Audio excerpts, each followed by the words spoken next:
Hi there, my name is Corey Willingham, and I'm your student's 7th grade Ancient World History teacher this year. I'm sorry I can't be with you this evening, but one of my other responsibilities here at Thomas is to coach the high school cross-country team.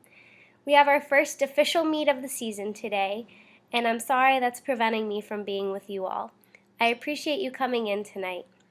The purpose of this video is to allow me to introduce myself to you and provide an overview of what is expected of your students this year in Ancient World History.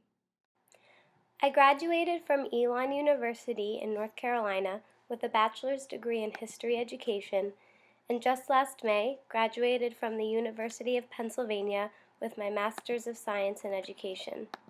I am truly passionate about history, and I hope the students recognize that through my style of teaching. When I'm not working, I enjoy running, cooking, and traveling. Just last summer, my husband and I took a trip to Costa Rica where we did a lot of hiking and snorkeling. In Ancient World History, the 7th graders will be learning thousands of years of history in only a few short months. We begin the year discussing early humans from the Old and New Stone Ages and trying to figure out how they adapted to their environment. From there, we will study the ancient civilizations of Mesopotamia, Egypt, China, India, Western Africa, Europe, and the Americas. I have found that students are able to make many connections between their 21st century lives and the ancient world.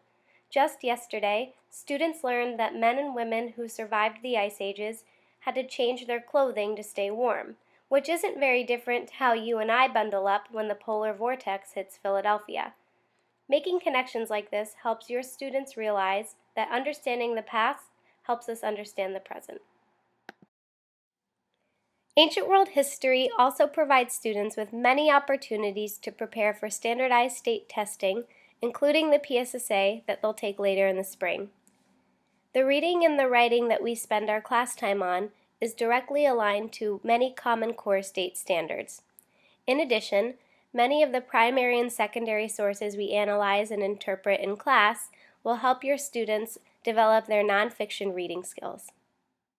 Parents often ask what they can do to ensure their student's success as a 7th grader. First and foremost, please make sure your student is prepared for a class every day with their completed homework, an organized binder, and supplies like lined paper and pencils. Secondly, make sure that they are studying their notes every night, whether they have a quiz or not. The more students are exposed to the material, the better they'll do on our assessments. Finally, encourage your student to get involved here at Thomas. There are many clubs and sports available to middle school students. If there isn't a club or sport that interests your student, please encourage them to start one themselves. If you have any questions about anything I've gone over this evening, please make sure to write your questions down along with the best way for me to get in touch with you on an index card and drop it in the wire bin on your way out. Also be sure to grab a copy of my contact information. In general, the best way to get in touch with me is via email, but I can always make arrangements to speak over the phone. Thanks again for coming in this evening. I appreciate your support and look forward to building relationships with you and your student over the course of the year.